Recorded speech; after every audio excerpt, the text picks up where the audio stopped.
کہتے ہیں کہ علم کی جستجو جس رنگ میں بھی کی جائے عبادت ہی کی ایک شکل ہے۔ اب آپ کے سامنے آ رہے ہیں کلاس 9 کے طالب علم سید اظہار شاہ۔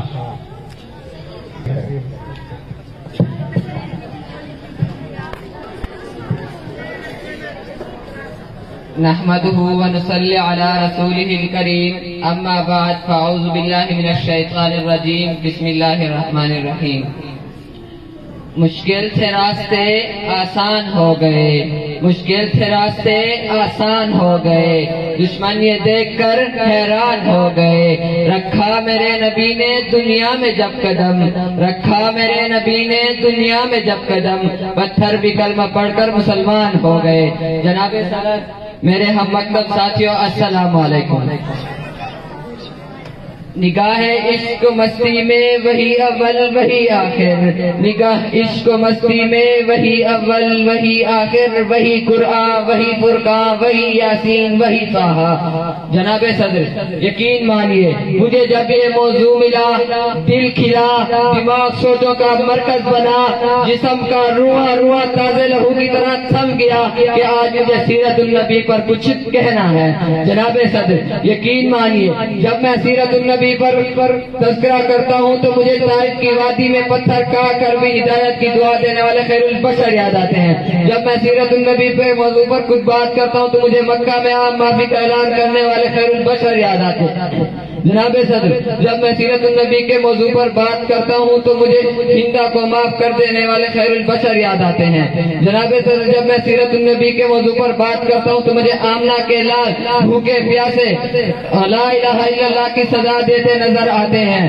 وہ نبیوں میں رحمت لقب پانے والے، وہ نبیوں میں رحمت لقب پانے والے، وہ اپنے پرائے کا غم کھانے والے، مرادیں غریبوں کی بر لانے والے، مرادیں غریبوں کی بر لانے والے، وہ اپنے پرائے کا غم کھانے والے۔ جناب صدر، آج کی دنیا والے کسی کی دیانت پر ناز کرتے ہیں تو کسی کی خوبصورتی کی بات کرتے ہیں، تو کسی کے اثار پر ناز کرتے ہیں تو کسی کی سخاوت پر بات کرتے ہیں، تو کسی کی امانت پر ناز کرتے ہیں۔ تو میں اس نبی پر کیوں نہ ناز کروں جس میں یہ ساری خصوصیات پائی جاتی ہیں۔ جناب صدر، میرے نبی کے اندر صداقت تھی جس سے ابوبکر صدیق بن گئے، میرے نبی کے اندر عدالت تھی جس سے عمر فاروق اعظم بن گئے، میرے نبی کے اندر سخاوت تھی جس سے عثمان غنی بن گئے، میرے نبی کے اندر شجاعت تھی جس سے علی شیر خدا بن گئے۔ زندگیاں بیت گئی اور قلم ٹوٹ گئے، زندگیاں بیت گئی اور قلم ٹوٹ گئے، تیرے اوصاف کا ایک باب بھی نہ پورا ہو سکا۔ جناب صدر، جس کے دل میں نبی صلی اللہ علیہ وسلم سے محبت نہیں، الفت نہیں، جذبہ نہیں، ایسے دل والا انسان فاسق تو ہو سکتا ہے، منافق تو ہو سکتا ہے، کافر تو ہو سکتا ہے، لیکن ایسے دل والا انسان مومن اور مسلمان کبھی نہیں ہو سکتا۔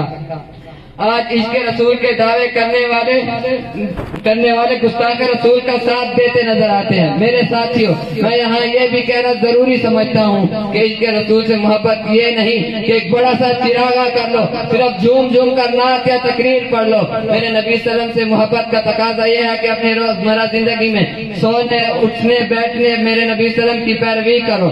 جناب صدر، دل تو نہیں چاہتا کہ اس موضوع کا اختتام کروں، کچھ وقت کی قلت ہے، مضمون تواتر ہے، کچھ وقت کی قلت ہے، مضمون تواتر ہے، کچھ کہنے کی حسرت ہے، الفاظ کی کثرت ہے، کچھ کہہ بھی نہیں سکتا، چپ رہ بھی نہیں سکتا۔ جناب صدر، ابتدا بھی وہی ہے وہی اختتام، ابتدا بھی وہی ہے وہی اختتام۔ میرے نبی پر ارب و درود، خطب و سلام۔